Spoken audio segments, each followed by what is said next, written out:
누가복음 22장 19절부터 20절까지 한 목소리로 독하겠습니다. 또 떡을 가져 감사 기도하시고 떼어 그들에게 주시며 이르시되 이것은 너희를 위하여 주는 내 몸이라. 너희가 이를 향하여 나를 기념하라 하시고 저녁 먹은 후에 잔도 그와 같이 하여 이르시되 이 잔은 내 피로 세우는 새 언약이니 곧 너희를 위하여 붓는 것이라. 아멘. 네, 오늘은 서열문답 제97 문답의 내용인데요. 주의 성찬에 합당하게 참여하려면 어떻게 해야 되겠는가? 답으로는 주의 몸을 분별하는 지식이 필요하다. 그리고 주님을 양식으로 삼는 믿음이 필요하다. 그리고 회개와 사랑과 새로운 순종이 필요하다. 그러면서 합당치 못하게 먹는 자는 심판을 먹고 마시는 것이다. 이렇게 답을 하고 있습니다.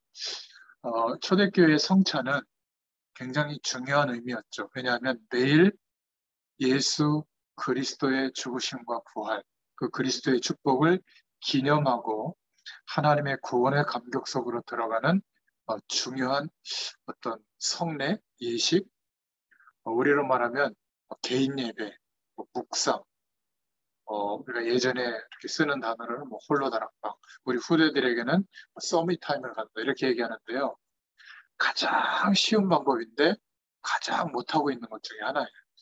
그러니까 오늘 하루를 살아가는 나의 삶이 영원한 하나님의 배경 속에서 시작되어지면 걱정될 게 하나도 없어요. 실제니까. 하나님이 나와 함께 하시는 게 실제니까. 그리고 하나님이 함께 하시는 그 은혜와 능력을 가지고 우리의 삶을 쳐다보면 이유가 있는 겁니다. 그리고 그 이유가 언약으로 붙잡아지면 그것이 중요한 방향이 돼요. 제가 어제 오늘 또 묵상하면서 깨닫게 된 것은 묶여있던 게 다 있죠. 우리도 모르게. 그리고 뭔가 상처가 되고 있는 거. 또 목표로 삼고 열심히 뛰었지만 잘 이루어지지 않았던 거. 또 희망사항 있잖아요. 그 파이어족이라고 그러나? 그 경제적 자유가 와서 내가 노동을 하지 않아도 똑같은 그 생산적 이익이 와가지고 주식이나 금융이나 부동산이나 이런 걸 가지고 거기서 나오는 수입으로 그냥 누리면서 산다는 거잖아요. 그러면 행복할 것 같잖아요. 24시간 결혼. 그러니까 만족이 안 돼요. 그 인간은 참 영적 존재라서 그런데 그 정도 되면 좀 편안하고 만족이 올 것 같잖아요. 또 땅 투기하러 다니고 또 건물 투기하러 다니고 그 다음에 아니 그래가지고도 또 벌어요. 왜냐면 길을 아니까. 그 다음에 뭐 하는 줄 알아요? 권력. 사람들을 내 밑에 두고 움직여서 뭔가 세상에 바벨탑 쌓는 일을 시도하기 시작해요. 그거를 부추긴다니까. 그러니까 내가 누구인지 무엇을 위해 어떻게 살아야 할지는 하나님과 맞는 인생관이 회복되기 전까지는 날마다 방황. 오히려 방황의 강도가 더 커요. 지금 정치를 얘기해서 미안하지만 한번 보세요.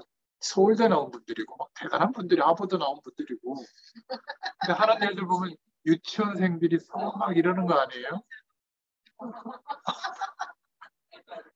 나한테 이 새끼라고 그랬다 그러고 그럴 수도 있는 거지. 성상담이 됐는지 안 됐는지 모르겠지만 그 치부가 있는 건 그건 또 얘기도 안 하고 말이지. 무슨 민주투사처럼 말. 그것도 이용해서 또 야당은 막 공격하고. 그러니까 그게 왜 그러냐면 나빠서가 아니라 가장 도박보다 더한 게 권력욕이거든요. 그리고 지금 권력을 잡았잖아요. 근데 해결을 못 하는 거예요. 생각해보세요. 비가 와서 침수되고 우리 1층이 아파트가 침수되면 전 국민이 얼마나 어려움 당한다는 거 알 텐데 집에 들어와서 술 좋아하니까 한 잔 먹고 잤을 거야 아마. 이것도 유튜브 나와서 걸렸는지 모르겠는데 눈 뜨고 보니까 문제가 생긴 거예요. 그럼 죄송합니다 이래야 되는데 집이 무슨 상황실이 되고 말도 안 되는 소리들을 하고 있는 거예요. 거기 가서 또 사진 찍고. 아니, 그래도 역대 대통령들은 수해 현장 갈 때 장화를 신거나 운동화 신고 가잖아요. 검정 구두 신고 와가지고. 그 참모들이 문제야. 그 대통령이 문제가 아니라. 아니, 윤핵관도 아니고 그 비서진들. 물론 임명한 사람이 문제긴 하지만. 그러니까 지금 고통당하는 것들은 백성들은 생각하지도 않는 거예요. 그러니까 제가 지금 말씀드리려고 하는 것은 열심히 노력하는 게 나쁘다는 게 아니라 뭔가 그래도 안 됐던 내용들. 근데 예수 믿는 사람도 그렇거든요. 하나님 자녀가 됐지만 인생관이 하나님의 배경으로 사는 인생관으로 안 바뀌었어요. 여전히 내가 살아왔던 인생관을 하나님이 들어줄 거야. 해결해 줄 거야. 언제쯤 그런 복이 올까? 성경의 인물들이 선택했던 인생관은 나한테 아직 회복이 안 됐고 나는 아직 그 선택을 못하고 있는데도 말씀은 들어가지고 결과는 이제 기대하고 있는 거예요. 그러니까 정말 하나님이 나와 함께하는 축복을 내가 혼자 누려도 우리 가정은 변해. 왜 너 못 누려? 그건 내가 못 누리고 있는 친구야. 너 이렇게 해야 돼. 내가 이 축복을 누리면 그 영광의 빛이 나타나죠. 그죠? 그리고 설사 노예 생활을 계속해도 로마의 배경이 식민지로 삼아서 둘러도 300년쯤 그 핍박의 시기가 지났는데 국교로 선포할 만큼 영향력이 나타나는 거예요. 당장 막 로마의 황제가 무릎 꿇고 막 우리를 막 증인으로 세워가지고 봐라 이 사람들처럼 예수 믿으라. 그게 전도가 아니에요. 똑같은 조건인데 우겨싸임을 당하고 있는데 상관없어요. 왜? 정말 하나님이 나와 함께 하시는 것이 믿음으로 느려지는 거예요. 행위로 느려진다면 똑똑하고 열심히 하는 사람들이 훨씬 축복을 더 알 거예요. 하나님의 축복. 몰라요. 의외로 내가 이렇게 신앙 행위를 열심히 하는데 왜 저 사람과 같은 축복이 안 오냐고 생각할 때가 99%예요. 저 사람은 그냥 놀고 있는 것 같고 아무것도 안 하는 것 같거든요. 기도 행위도 많이 안 하고 예배도 안 드리는 것 같거든요. 말씀도 안 보는 것 같거든요. 근데 차이점이 뭔지 알아요? 나는 안 된다라고 아예 결정해버립니다. 그리고 주님을 바라보는 겁니다. 주님의 약속을 우선으로 삼는 거예요. 그 약속을 붙잡았다고 해서 막 말씀대로 사느냐? 못 살아요. 그래도 주님 바라보는 약속을 의지하는 거예요. 그리고 견디는 거예요. 본인의 힘으로 못 견디니까 어떻게 하죠? 후하는 거죠. 하나님 힘 달라고. 이게 모자란 사람들처럼 보이는 거예요. 지식인들, 성공한 사람, 전문인들이 볼 때는. 왜냐하면 그런 대단한 규모가 없거든요. 세상의 규모를 가지지 말라는 말이 아니라 노력해도 안 된다는 것을 일찍 인정한 거예요. 이게 차이점인 거예요. 그러니까 성경을 잘못 이해하면 가난해지고 모자라야 되고 공부 안 해야 되고 세상의 문화와 담을 쌓아야만 하나님의 복을 누린다가 아니에요. 그 모든 조건이 좋은 것인 줄 아는데 아무리 노력해도 안 되는 거예요. 그러니까 두 부류의 사람이 훨씬 복음에 가깝게 선택할 가능성이 많은데 최고의 위치에 도달해 본 사람, 정말로 사도 바울처럼 아니면 완전히 멸망의 자리에 가본 사람, 그 당시에 노예들, 완전히 절망이 온 사람, 이 극단의 사람들이 똑같이 허무감이 오거든요. 괴로워요. 노력해도 안 된다는 것을 빨리 깨닫거든요. 이 중간에 있는 사람들은 그래도 자기의 노력과 삶의 방법을 여전히 의지하고 있다 보니까 그게 나쁜 게 아닌데 그렇게 노력하면서도 한계가 자꾸 들이닥치는 겁니다. 신기하게도 그럼 빨리 인정해야 될 거 아니에요. 인정을 못한다. 오히려 하나님까지 원망하죠. 그래서 틀린 기준으로 각인된 것이라면 살아갈수록 고통이고 공허가 된다는 것을 성경 말씀이 말해주고 있고 이제 우리 인생을 통해서 말씀이 비춰보면 깨닫게 되잖아요. 거기에 아멘으로 화답해야 되는 거죠. 그리스도를 붙잡아야죠. 그러면 하나님은 자녀된 나를 사랑하셔서 예수 그리스도를 믿는 그 믿음이 내 인생의 기준이 되도록 내 안에 자리 잡힐 때까지 보호해 주시는 거예요. 그 보호하는 게 뭔지 알아요? 응답이 없는 겁니다. 내가 기대하는 대로 하나님이 안 들어주세요. 각인된 것이 언제 바뀌죠? 안 되는구나. 다음 한 대여섯 가지 들으면요. 진짜 포기 옵니다. 목회자가 목회를 내려놓는 순간 그렇게 열심히 사역해도 안 된다는 걸 인정한다니까요. 그러기 전까지는 열심히 사역하는데 목적이 잡혀 있다니. 제가 열심히 하는 것 같아요? 아니에요. 순종하는 거예요. 각인된 것을 바꾸시고 기회를 주시려고 하나님이 막아주시는 겁니다. 그러니까 너무 부족한 것이 많아가지고 다른 선택의 길이 없어서 한숨 짓게 하시는 거예요. 처음에는 한숨이죠. 답답하고. 그런데 돌이켜보면 제가 지나온 시간들을 묵상할 때마다 생각해 보잖아요. 말씀을 따라갈 수 있도록 다른 길을 차단해 주신 거예요. 목회자라서 그런 게 아닙니다. 내 자녀들도 보면 우리 가정 식구들도 보면 하나님이 차단해 주시는 거거든요. 근데 우리가 부모의 입장에서 볼 때 하나님이 차단했다고 보지 않고 너 왜 열심히 안 해? 이렇게 보는 거예요. 열심히 하고 싶은데 안 되는 거예요. 그렇지 않습니까? 성공하고 싶은데 안 되는 거야. 안 되도록 하시는 거죠. 엄밀히 말하면.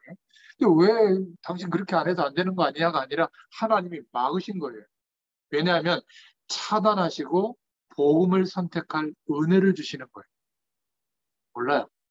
그때는 그냥 고통일 뿐이죠. 고통스러우니까 다른 길을 자꾸 찾다가 안 되니까 결국에는 하나님의 자녀는 말씀을 따라가거든요. 그 시간이 와야 돼요.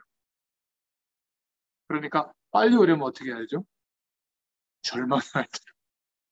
그래서 절망이 오기 전에 저 같은 사람은 알려주라는 거예요. 선지자적 기능을 행사하라는 거죠. 이렇게 하면 잘 되고 성공한다가 아니라 복음 붙잡도록. 같은 이야기를 저는 우리 목사님처럼 믿음이 없어서 다양한 방법으로 강조하지만 제일 확실한 건 뭐죠? 같은 언어와 같은 문장으로 계속 반복해 주는 게 더 좋죠. 야, 그거 먹으면 안 돼. 탈나. 이렇게 같이 똑같은 걸 얘기해줘야 아이들이 한 1000번쯤 들으면 깨닫는다고 하잖아요. 앉았다가 넘어졌다가 일어났다가 넘어졌다가 1000번쯤, 10,000번인가 1000번인가 반복하다 보면 자기 몸에 익혀졌을 때 이제 알게 되는 것처럼 하나님과 함께하는 축복으로 살게 되도록 그리스도의 복음을 선택하게 하시는 거예요. 그게 은혜입니다. 자, 이러면 어떤 방향으로 가죠? 예수 그리스도를 믿는 믿음, 이 약속을 선택하게 되는 겁니다. 그러면 뭐가 보이죠? 하나님이 내 인생을 통해서 지시하시는 방향이 보여요, 오늘. 그 단어를 쓴 거예요. 전도를 중심으로 사는 삶. 누구에게 복음 전하라는 게 아니라 이 영광의 복음과 하나님이 함께하는 축복을 어떻게 하면 알려줄 수 있지라는 중심으로 하루를 사는 거예요. 근데 우리는 언제 이 생각을 하죠? 좀 편해졌을 때, 마음이 기쁠 때, 좀 은혜 받았을 때만 이 생각을 하잖아요. 이게 아니라 전도를 중심으로 하나님이 함께 하시는 축복을 중심으로 하루를 사는 겁니다. 그것 때문에 출근하고 그것 때문에 문제도 겪고 그것 때문에 노력도 하고 그것 때문에 건강도 유지하는 거예요. 그러면 하나님이 지시하시는 방향으로 그냥 자연스럽게 선택하고 가게 돼요. 그러니까 거기에 집중하게 되죠. 다른 것보다. 제가 지난주에 뭐지? 휴가 기간이었는데 비도 오고 어디 나갈 형편도 안 되고 애들 스케줄도 안 먹고 해가지고 그냥 집에 있었거든요. 그러면서 더 여기에 집중하는 시간을 가졌단 말이에요. 얼마나 감사해요. 그러니까 내 힘으로 이렇게 지속이 안 돼요 해보면 그런 유혹, 세상에서의 경험, 욕심, 내 나름대로 연약함 이런 것들이 충돌돼가지고 하나님을 온전히 바라보지 못하기 때문에 그래서 구하는 게 뭐죠? 약속을 붙잡는 겁니다. 성령의 충만을 주시겠다고 했으니까 성령의 충만을 구하면 시공간을 초월하는 하나님의 능력과 지혜와 힘이 공급되는 거예요. 충만하게 임하니까 어떻게 되죠? 믿음의 길을 가게 됩니다. 그걸 보고 묵상이라고 해요. 이 축복이 이걸 했기 때문에 복이 오고 안 했기 때문에 문제가 오는 게 아니라 내 힘으로 안 되니까 하나님과 함께하는 축복을 구하고 그 속에서 살아보니까 정말 하나님 지시하는 방향으로 갈 수 있게 되는 거죠. 초대교회가 선택한 방법은 모일 때마다 성찬합니다. 왜냐하면 우리처럼 이렇게 고상한 묵상의 방법, 예배의 방법을 몰랐으니까 모일 때마다 주님의 부탁하신 대로 살과 피를 나누는 방법으로 기념하는 방법으로 떡을 떼고 포도주잔을 하는 겁니다. 그리고 그 구원의 축복, 복음의 축복을 누린 것이 성찬이에요. 우리도 지금 모일 때마다 이렇게 물 한잔 하듯이 성찬식을 거행하고 해야 되는데 그러면 오히려 그거 준비하다가 간식 준비해도 신경 쓰잖아요. 성찬식 준비한다고 생각해 보세요. 은혜가 안 되지. 형식에 매이지. 그래서 우리는 기도로 예배하잖아요. 예수 그리스도를 믿는 믿음으로. 그러니까 저는 여기 오기 전에 막히기 때문에 더 좋은 게 막 기도가 더 돼요. 조금 일찍 와서 기도로 그 마음으로 준비한다면 성찬을 거행하는 것과 똑같은 거예요. 굉장히 중요합니다. 그래서 초대교인들은 이 축복을 누렸기 때문에 사명이 살아가는 삶의 이유가 달랐어요. 그래서 첫 번째로 초대교회는 어떻게 모여서도 그 은혜를 누렸지만 흩어져서 자기의 삶 속에서 현장에 이 하나님의 영광을 계속적으로 말씀 운동을 통해서 선포할 수 있는 자기만의 현장의 뭐라고 그럴까 현장 조직을 가고 있었거든요. 현장 교회라고 할까요? 혼자 은혜를 누리는 정도가 아니라 나와 관계된 사람들에게 하나님의 영광이 드러나도록 그럴 때 하나님이 거기에 구원받을 사람을 붙이시고 제자를 붙이신 거예요. 이 응답이 우리에게도 있어야 되거든요.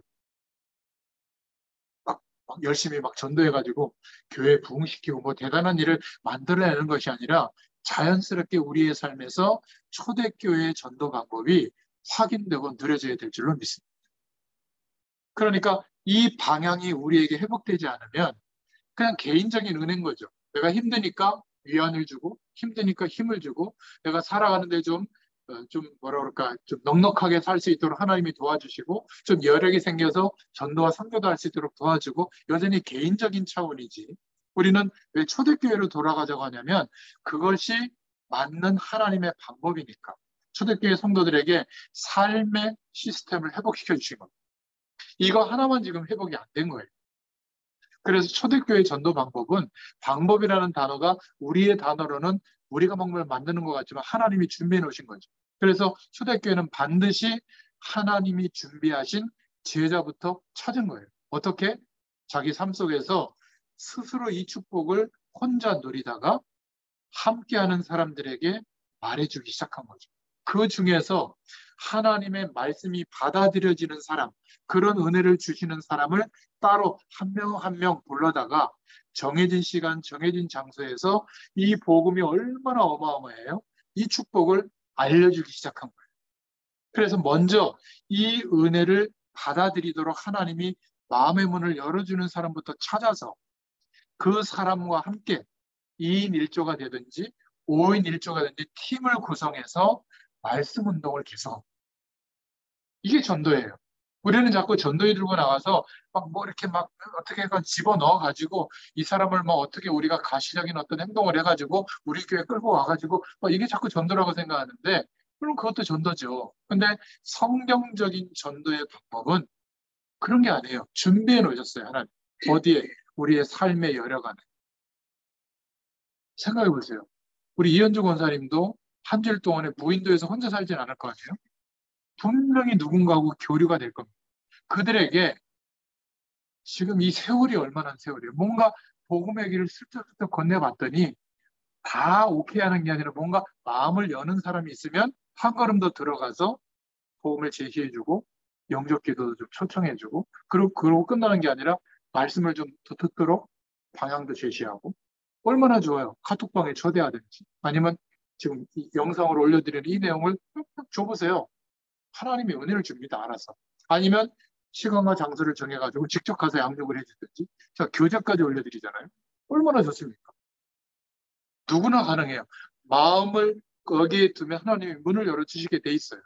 그래서 지금부터 기도 응답이 전혀 안 되는 분들도 새로 시작해 보세요. 내 삶 속에 하나님이 준비해 두신 초대교회의 전도의 방향과 방법이 다 있는 겁니다. 그래서 하나님이 예비해 놓으신 제자를 찾으러 가기도 전에 응답받게 돼요. 직장에 가기도 전에. 일하러 가는 게 아니라 이 사람이 있기 때문에 이 직장을 허락해 주신 거거든요. 제가 지금 이렇게 만나고 있는 여러분의 인생 뒤에 앞으로 미래 뒤에 하나님이 준비한 사람들이 제가 있다고 믿기 때문에 여기 오는 거예요. 두 사람이 아닌 겁니다. 우리 희은이, 상희은이 인생 속에 앞으로 미래 속에 어떤 하나님의 사람들이 기다리고 있을지 모르는 거예요. 아이가 어릴 때부터 엄마 손 잡고 저 마포에 거기 조그만 그 방에 와가지고 뭐 간식 먹으면서 그렇게 큰 거예요. 지금 아무것도 아닌 것 같아도 그런 아이가 없다니까요. 이 아이의 미래가 어떻게 되겠어요? 저하고 안 만나도 돼요. 이 아이의 마음속에 어느 날 하나님이 전도와 선교에 대한 방향과 길을 열어주잖아요. 상상하지 못할 일이 벌어지는 겁니다. 한 사람 뒤에 세계 복음화의 문이 다 있어요. 그래서 급할 게 없는 겁니다. 절대 급하게 마음 먹지 마세요. 저를 만나보셔서 알잖아요. 얼마나 급한지. 근데 하나도 안 급해요, 이제. 10년 동안 더 이렇게 가도 저는 아멘이니까. 근데 뭘 여러분들 그렇게 급합니까? 급하게 생각하죠. 어차피 안 도망가야 가족이. 근데 가족들이 저와 여러분의 모습을 보고 하나님이 바라봐줘야지 짜증이 난다. 스트레스를 받는다. 이건 내가 문제가 있는 거예요. 상당히 문제가 있는 게 아니에요. 그죠? 내가 하나님으로 만족하면 되지. 뭐가 문제가 되겠어요? 이 축복을 말하면 알 것 같아요. 몰라요. 기도해 주는. 하나님이 알게 하시고. 성령께서 각자 역사하시잖아요. 나하고 시간이 다를 뿐이지 어느 날 하나님의 시간이 되면 나보다 더 믿음의 사람이 됩니다. 이걸 믿으셔야 돼요. 그 말씀이 어디에 나와 있죠? 나중된 자가 먼저 된 자보다 믿음이 좋다잖아요. 저 이거 확실히 믿고 있어요. 왜? 민망한 얘기지만 저희 아버지 믿음보다 제가 지금 더 좋아요. 몇십 년을 저를 위해서 기도해 주셨지만 이제는 제가 추월했어요. 감히 말씀드리죠. 왜? 목회가 시시해질 정도로 하나님의 부르심에 저는 순종하고 가는데 우리 아버지는 아직도 언제 네 목회하냐? 언제 훌륭한 목회하냐? 이거 기도하고 계시거든요. 그게 나쁜 게 아니라 아직 그 믿음에 머물러 있는 거죠. 세계복음화가 와 있지 않는 거예요. 세계복음화 누가 하시죠? 하나님이 하시잖아요. 그래서 이 중요한 방향에 내가 맞춰서 살아가게 되면 다른 하나님이 준비하신 제자들이 내 삶 속에 모여지게 돼 있어요. 이게 하나님이 원하시는 교회의 회복이에요. 그러면 여기에 중요한 하나님의 일들이 벌어지는 겁니다. 어디예요? 말씀 운동을 지속하는 내 삶 속에 고정된 시간과 장소예요. 그럼 여기에 중직자를 세워서 하나님의 교회 응답이 계속되라고 하신 거예요. 그래서 초대교회에 모이는 성도들은 100여 명이었는데 그 강원도만한 땅덩어리 그 이스라엘 나라가 그 정도인데 거기에 3천 군데에서 말씀 운동이 일어났다. 이런 일들이 벌어진 겁니다. 그리고 난 뒤에 거기에 만들어진 것이 현장 교회예요. 모이는 예배당과 같은 똑같은 응답들이 일어나게 된 거죠. 초대교인들은 이런 축복을 삶 속에서 누린 겁니다. 그렇다고 막 목회자처럼 맨날 막 전도만 한 게 아니에요. 삶을 살아가는데 이 응답이 오게 된 겁니다. 그러니까 적어도 이 정도 전문인들이 되면 레슨 하러도 우리가 아이들을 부르고 후대들을 양육했잖아요. 아니 가르쳤잖아요. 근데 왜 우리 분야에 아직 한 명도 말씀을 들으러 오는 후대들이 없을까요? 내가 그 중심으로 안 만난 겁니다. 그걸 우선으로 그 중심으로 만나면 지금 레슨하는 아이들은 없어도 지금 그 아이들이 커서 뭐 어디 음악대학을 갔든지 뭐 교수가 됐든지 그 아이들 중에 복음 때문에 말씀동 때문에 전도 때문에 만나지는 멤버들은 있을 거 아니에요. 누구야 그 남지현처럼 남지현. 남자는 제자는 지금 만나고 있어요 저는. 제 제자가 그러니까 아니 처음에 그렇게 연결됐잖아요. 제자가 아니라 교회에서 만난 아무튼 그렇게 연결됐는데 어쨌든 저는 붙잡은 거죠. 미국 가도 계속 말씀 보내주고. 그러니까 붙잡는다는 것은 뭐냐면 하나님의 사람이 맞다라고 판단되니까 내가 먼저 손을 놓지 않는 거예요. 이거예요. 꼭 이렇게 만나서 말씀하는 것도 말씀도 하는 거지만 묵상을 하니까 계속 보내주고 또 이사하는 데 따라서 또 연결해서 좀 초대도 해보고 그런데 하나님이 세워가시잖아요. 제자로. 우리들 각자로. 이런 응답을 주시는 겁니다. 그리고 난 뒤에 거기에 파송한 거죠. 교역자들. 교회가 된 겁니다. 이게 바로 초대교회에 허락하신 전도와 선교의 방법이에요. 지금 전도와 선교를 어떻게 하죠? 돈을 가지고 땅을 사거나 건물을 사가지고 교회를 세워놓고 거기다가 막 이렇게 뭘 버려가지고 뭐 이렇게 교회 활동부터 먼저 하잖아요. 그러니까 돈 들어가는 구조밖에 안 되는 거예요. 아예 여기에서부터 그 나라와 민족을 살릴 와 있잖아요. 제자를 찾아서 이 제자를 목회자로 만들어서 또는 제자로 만들어서 역으로 파송하잖아요. 자기가 다 해요. 그게 지금 방글라데시에 있는 그 살람 목사. 국가에서 막 핍박하고 재판이 벌어지면서 순교할 정신으로 내가 왜 이 복음 전하는 게 문제냐. 내가 부정직한 일을 했냐. 방글라데시 사람들도 어쩌지 못해요. 그 목사님 중심으로 급속하게 확산이 일어나고 있거든요. 다른 교단 선교는 다 철수했어요. 순교한다고 하니까. 목 내놓고 하니까 그 밑에 제자들은. 거기에 우리 싱가포르에 있는 정태 선교사님이 찾아 세웠거든요. 한국에서. 그러니까 본인이 한국에서 10년, 7년 가까이 일했던 돈 2억인가 3억 본인이 거기다 투자해가지고 RTC 만들어가지고 계속 확산시키고 있거든요. 그러니까 이 전도와 선교의 방법을 어디에서 찾는다고요? 우리의 삶 속에서. 어떻게 하면 성찬의 축복을 누립니다. 그리스도의 축복을 누립니다. 이게 대단한 사람만 하는 게 아니라 누구나 다 이 축복을 누리게 되는 겁니다. 그래서 거기에서 이제 날마다 복음의 감격을 누린 거죠. 성찬과 애찬을 누린 겁니다. 이게 초대교회의 전도 전략이죠. 이걸 회복하기 위해서 우리는 이 말씀 운동을 하고 있는 겁니다. 이게 많이 커졌을 때는 이제는 개교회로 각 도시마다 고린도 전후서, 빌립보 전후서, 로마서, 그죠? 데살로니가 전후서, 그게 뭐죠? 교회로 세워진 곳에 편지를 보낸 거 아니겠어요? 자, 그렇다면 두 번째로 이 성찬에 어떤 의미로 참여해야 되는가? 그대로 답을 해보자면 주님의 몸을 잘 분별해라. 피와 살을 기념하는 것인데 주님의 죽으심과 부활을 기념하는 거죠. 성찬에 늘 참여한다는 말은 예수님께서 피 흘리시고 살 찢으신 걸 늘 생각한다는 말입니다. 이게 초대교회와 오늘 우리들의 교회와 차이가 나는 거죠. 이렇게만 했는데도 세계복음화 되어진 겁니다.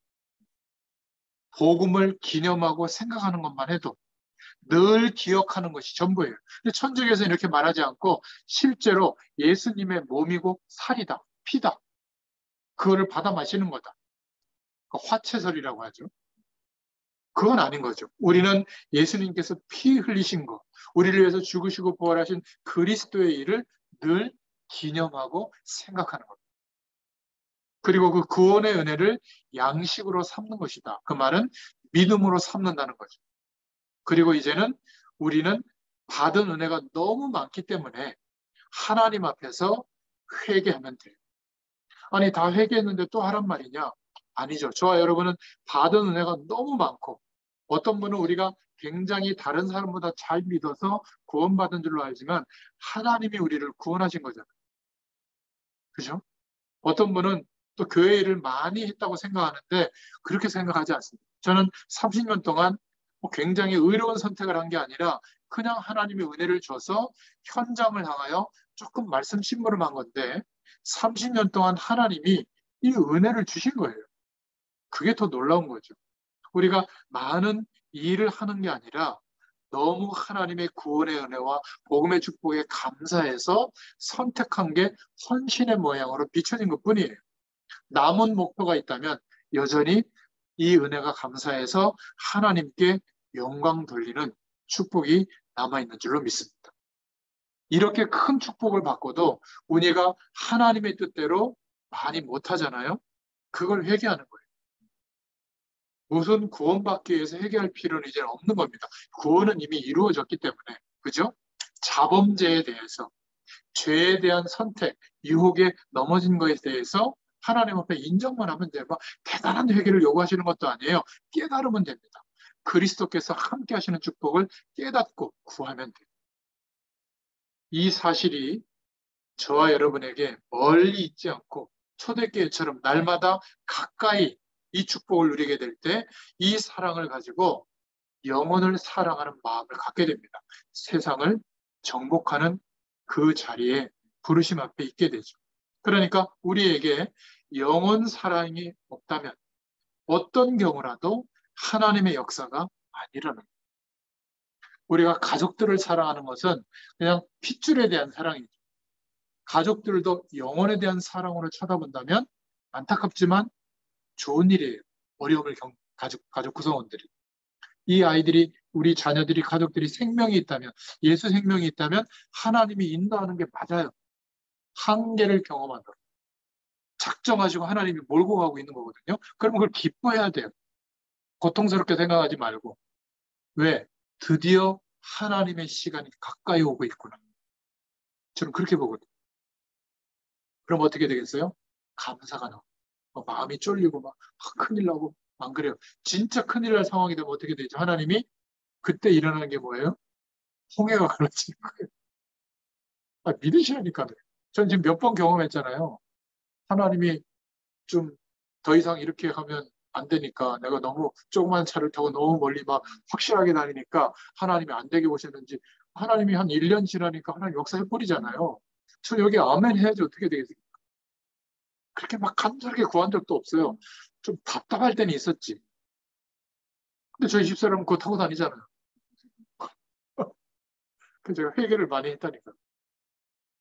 또 너무 커져가지고 이제 또 너무 힘들어. 막 신경 쓰이고. 새 차니까 막 괜히 막 마음이 가고. 그것도 회개했다니까. 그 별거 아닌데 너무 거기에 마음들을 많이 두는 거예요. 아니라고 하면서도. 그 복음 앞에 서는 우리 자신이 적나라하게 보이는 거고. 그래서 영원 사랑의 마음을 부어달라고 기도할 수 있기를 바랍니다. 하나님이 우리 인간에게 부어주시는 아가페 사랑이 없으면 어떤 경우도 사람을 바꿀 수가 없어요. 이것을 초대교회가 누린 거죠. 가족들이 언제 바뀌는 줄 알아요? 내가 세종로의 모습으로 섬길 때. 내가 너보다 나은데 내가 세종로로 잠깐 해준다. 이런 태도가 아니라 진짜 하나님의 때가 되면 하나님의 언약의 일들을 우리 가족 구성원을 통해서 이루실 것이다라고 믿는 마음으로 대해보세요. 그러면 낮게 보지 않아요. 동등하게 보거나 더 낮게 보고 기도하고 섬기게 되어 있어요. 그때 마음이 움직입니다. 말하지 않아도 내 믿음의 중심이 전달돼요. 그게 훨씬 빠릅니다. 이게요, 쉽지 않습니다. 어떤 경우도 아가페 사랑이 없으면 사람을 바꿀 수 없다. 기억하세요. 초대교회는 어떻게 했죠? 순교의 정신으로 사랑했다. 그거 바뀌죠. 날마다 만나면 울었다니까. 끌어안고 영원 사랑해. 죽지 않고 살아왔구나. 다음 주에도 꼭 만나자. 성찬을 베풀면서. 그리스도의 사랑을 생각하면서. 우리는 날마다 새 은혜를 받아야 돼요. 그러면 새로운 순종을 할 수 있게 됩니다. 스스로 자신을 살펴보는 시간이 성찬에 참여하는 시간, 하나님 앞에 서는 시간, 묵상의 시간인 줄로 믿습니다. 그러면 세 번째로 초대교회가 한 중요한 세 가지가 있는데 지금부터 말씀 운동을 하거나 예배를 하거나 사역을 할 때 항상 복음을 말해주고 그 중심에 서 있기를 축원드립니다. 초대교회는 날마다 성찬에 참여하는 게 그런 의미예요. 날마다 모여서 애찬을 나눌 때마다 그리스도의 죽으심과 부활을 기념한 겁니다. 얼마나 감사한지 초대교회는 이것을 자신의 삶 속에서 순교의 시간, 위협의 순간인데도 이렇게 숨기는 게 아니라 드러냈다. 날마다 증거한 줄로 믿습니다.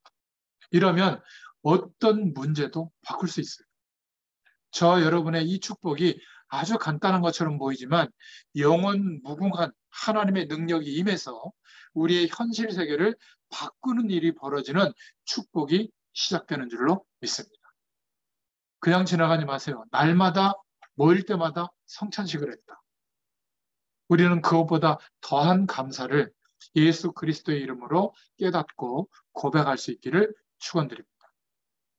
그러다가 6개월에 한번 돌아오는 성찬식, 정말 감격이겠죠. 그죠? 어떤 사람은 세례 안 받았다고 성찬식 참여하지 말랬다고 삐져가지고 교회 안 나오는 사람도 있어요. 사실 초대교회는 무조건 다 참여시켰는데 우리는 왜 세례교인 이상이라고 하죠?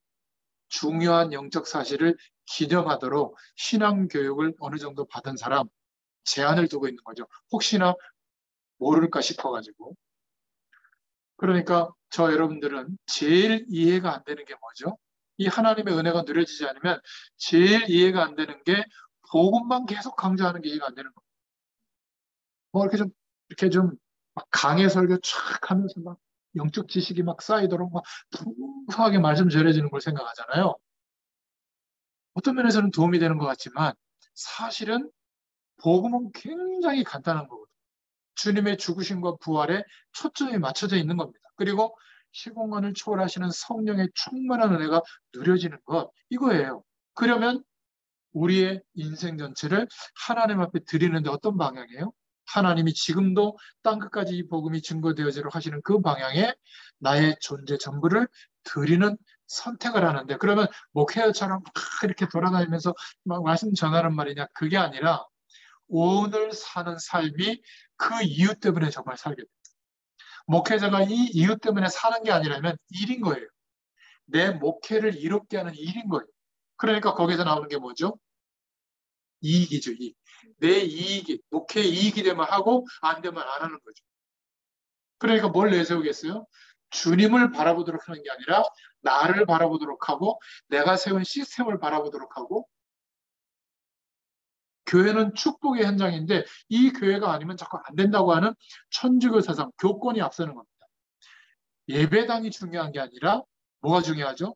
예배당 속에 역사하시는 하나님이 중요하잖아요. 그 하나님을 만날 수 있는 복음이 중요한데 이게 자꾸 다른 것으로 대치되기 시작하는 겁니다. 언제 그렇죠? 연약할 때는 안 그래요, 교회가. 부흥될 때, 커졌을 때. 그래가지고 막 관리해야 될 만큼 많은 하나님의 역사가 일어났을 때부터 그런 작업이 일어나는데 그걸 보고 교리 작업이라고 하거든요. 나빠서가 아니라 그 응답을 유지하고 더 확장시켜야 되니까 복음만 가지고 그렇게 되면 얼마나 좋겠어요. 다른 기준이 앞서게 되는 겁니다. 그 기준에 따르면 좋은 신자, 못 따르면 나쁜 신자라고 하는 새로운 기준이 생기는 거예요. 그걸 교권이라고 하거든요. 그리고 그것을 교육자에게 초점 맞추는 거예요. 너무 아쉬운 겁니다. 초대교회, 우리나라도 초대교회가 있었는데 평양 대부흥 운동이 일어나고 나서 교권을 가지고 총회할 때 싸웠잖아요. 성찬식 할 때 싸운 거거든요. 성찬상을 뒤집어 엎고 주먹 다짐한 겁니다.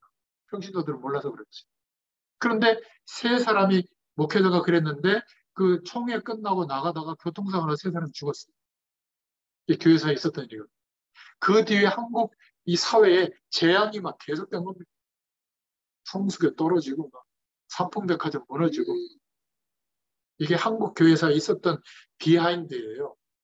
목회자도 잘 몰라, 이 교회사를 연구하는. 그러니까 주의 종들조차도 성찬식을 거행하는 총회 자리에서만이라도 이 주님의 죽으심과 부활을 기념한 그 자리에 교권 다툼으로 서로 막 주도권 잡으려고 성찬상 뒤엎고 막 폭력하고 이랬다. 상상이나 해봤겠어요. 그 중요한 자리에. 언제 또 그랬죠? 황제와 중세시대에 그 교황이 싸우다가 황제가 군대 힘으로 누르려고 하니까 교황이 성찬식에 참여할 권한을 안 줘버려요. 그 당시에는 모든 사람들이 성찬식에 참여하는데 황제가 성찬에 참여 못하면 신에서부터 제외된 사람이라는 취급받으니까 그거 가지고 정치적으로 활용했다. 참 대단한 일이죠. 그래서 오늘 결론입니다.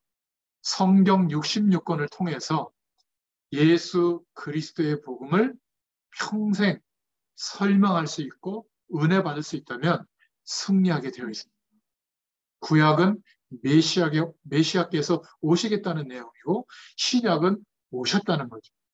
오신 그 예수님을 그리스도로 믿고 고백하면 성령의 역사가 일어난다는 거 아니겠어요?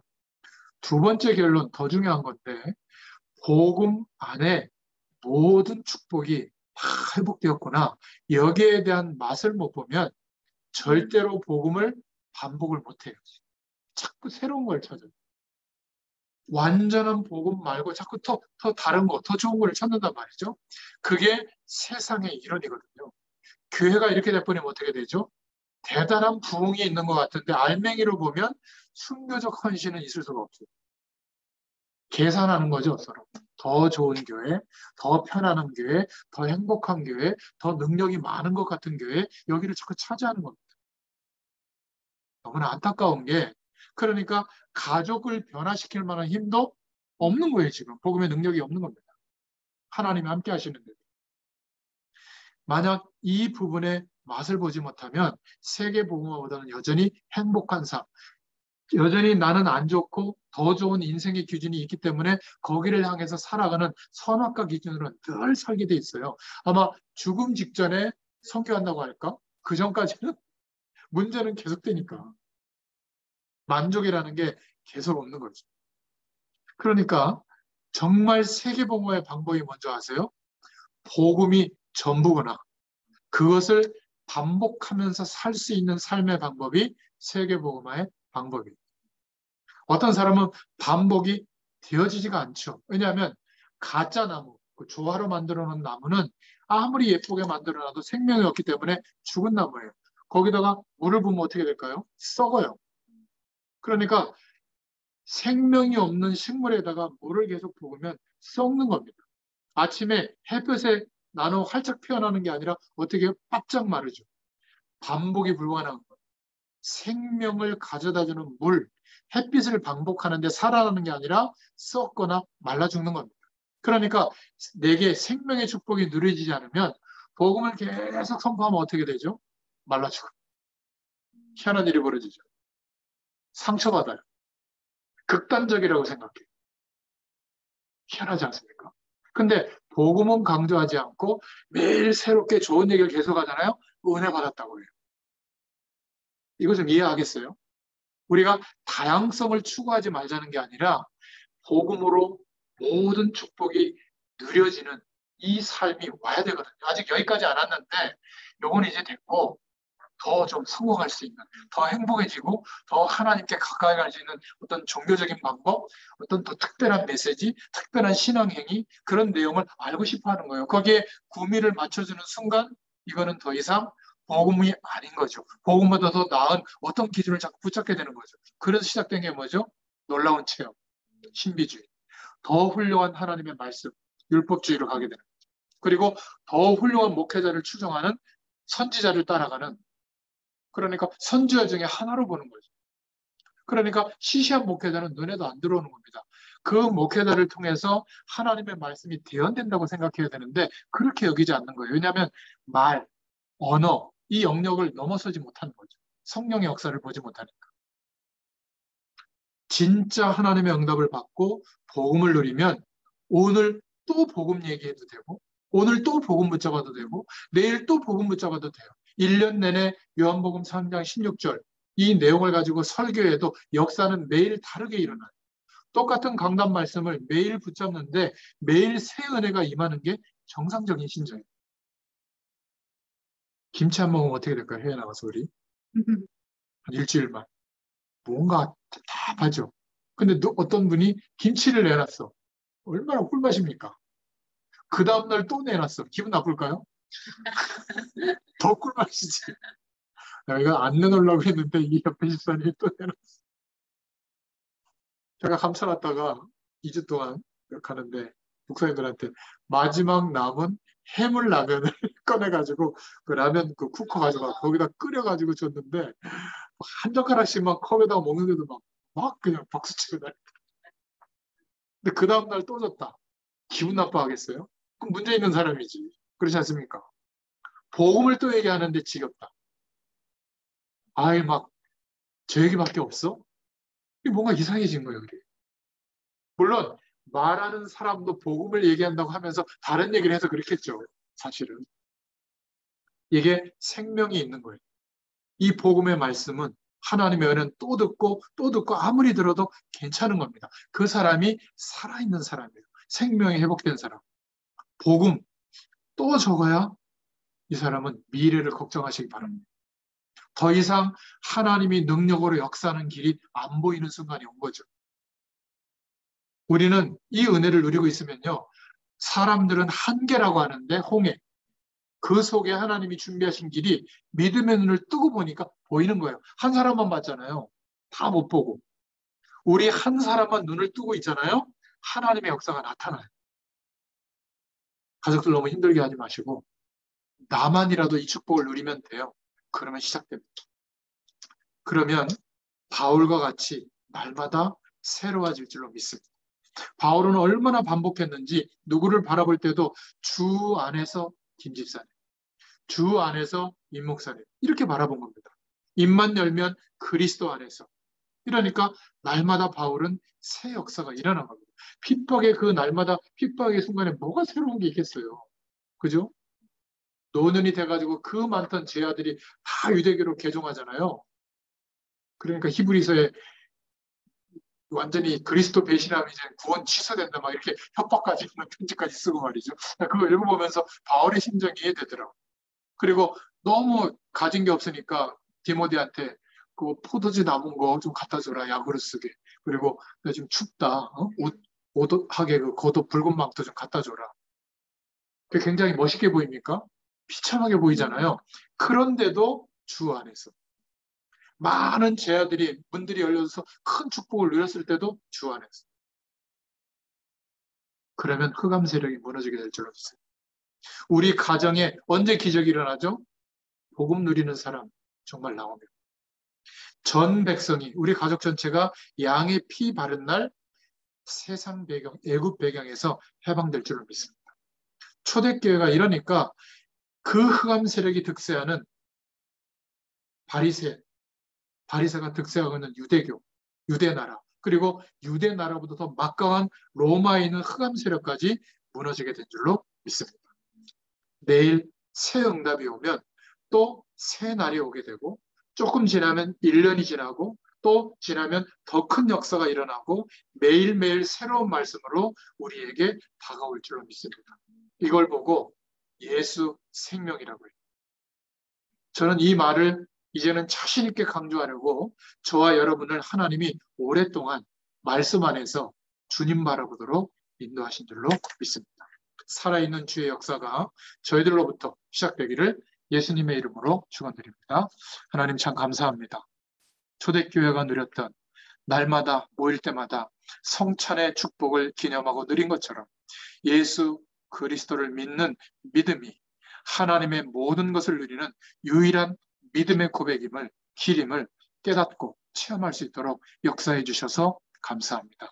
일평생 이 은혜 속에서 살아가도록 은혜를 부어 주시옵소서. 예수님의 이름으로 감사하며 기도드렸습니다. 아멘.